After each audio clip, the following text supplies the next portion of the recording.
Hello everyone, আসসালামু আলাইকুম। কেমন আছেন আপনারা সবাই? আশা করি যে যেখান থেকে ভিডিওটি দেখছেন আল্লাহর রহমতে ভালো এবং সুস্থ আছেন।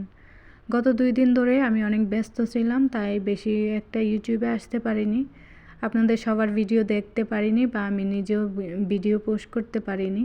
তো আজকে চলে আসলাম আবারও আপনাদের মাঝে। কেমন আছেন আপনারা সবাই? সবাইকে অনেক মিস করছিলাম। যতই ব্যস্ত থাকি আপনাদের কথা সবসময় মনে পড়ে।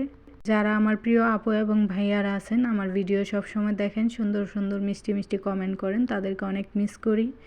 তো আজকে আমি আপনাদের সাথে একটা চায়ের রেসিপি শেয়ার করব। অনেক আপুরা জানতে চেয়েছিলেন, ওই আপুদের উদ্দেশ্যে এই ভিডিওটা বানানো।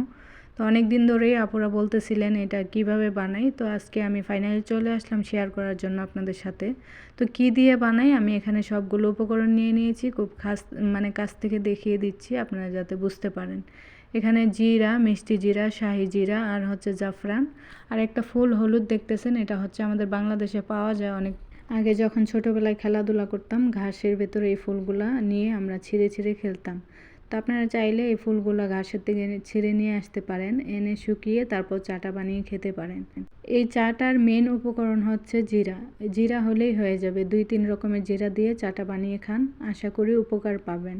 আমি সম্ভবত 2 মাস হয় এই চাটা প্রতিদিন সকালবেলা খালি পেটে খাই। আলহামদুলিল্লাহ আমার 5 কেজি ওজন কমেছে। এই ওজন কমানোর জন্য অনেক যুদ্ধ করেছি আমি, আমার একদমই ওজন কমতো না। তো আমি একদম সারপ্রাইজ হয়ে গেছি গতকালকে। আমি ওজন মাপতে গিয়ে দেখি আমার 5 কেজি ওজন কমে গেছে। আমি অনেক দিন ধরে মাপছিলাম না, তাই বুঝতে পারছিলাম না। তো মেপে আমি তো একদমই অবাক হয়ে গেছি, মাশাআল্লাহ আলহামদুলিল্লাহ। অনেক ভালো লাগলো ওজন কমা দেখে।